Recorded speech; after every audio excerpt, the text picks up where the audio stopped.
भारत माता की वंदे वंदे। इसके लिए महाराष्ट्र से आई हमारी सभी बहनों और विशेषकर मनीषा चौधरी जी का हम हार्दिक अभिनंदन करते हैं, हार्दिक धन्यवाद करते हैं।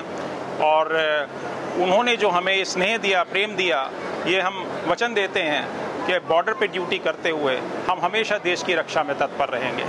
धन्यवाद। जय हिंद। नमस्कार। आज रक्षाबंधनाच्या पवित्र ह्याच्यावरती आज मुंबईहून महाराष्ट्रातील दहिसर विधानसभेतील 95 भगिनी ज्यांनी ऑपरेशन सिंदूर सक्सेसफुल केलं अशा आमच्या जवानांना बाडमेरच्या बॉर्डरवरील आणि जैसलमेरच्या इकडच्या जवानांना रक्षाबंधन करून त्यांचा सन्मान करण्यासाठी आम्ही आलेलो आहोत।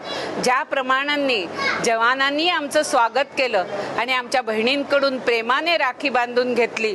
आमच्या शाळांमधील Rustomjee international school, Sophia school आणि काही आदिवासी भागातील आमच्या वरोरच्या शाळेतून मुलांनी राखी दिली होती, पोस्टर्स बनवून दिलेले ते जवानांनी प्रेमाने स्वीकारलेले आहेत। आणि राज्याचे यशस्वी मुख्यमंत्री आदरणीय देवेंद्रजींनी आम्हाला जवानांसाठी स्वतः रक्षा बांधून आम्हाला संदेश दिलेला होता की माझ्या भारतातील सर्व जवानांचा मला आदर आहे आणि आमच्या जवानांनी ज्याप्रमाणे ऑपरेशन सिंदूर सक्सेस केलं त्याबद्दल माझ्या सुद्धा त्यांना रक्षाबंधनाच्या शुभेच्छा दिल्या आहेत देवेंद्रजींनी।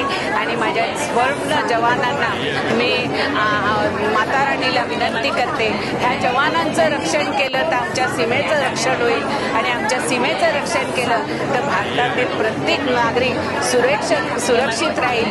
मोदीजींचे सुद्धा धन्यवाद की त्याने ऑपरेशन सिंदूर सक्सेस केलं, जवानांना पाठबळ दिलं आणि जवानांनी भारत मातेचं रक्षण करण्याचं पवित्र असं व्रत घेतलेलं आहे। अशा सर्व जवानांना कोटी कोटी वंदन करते। जय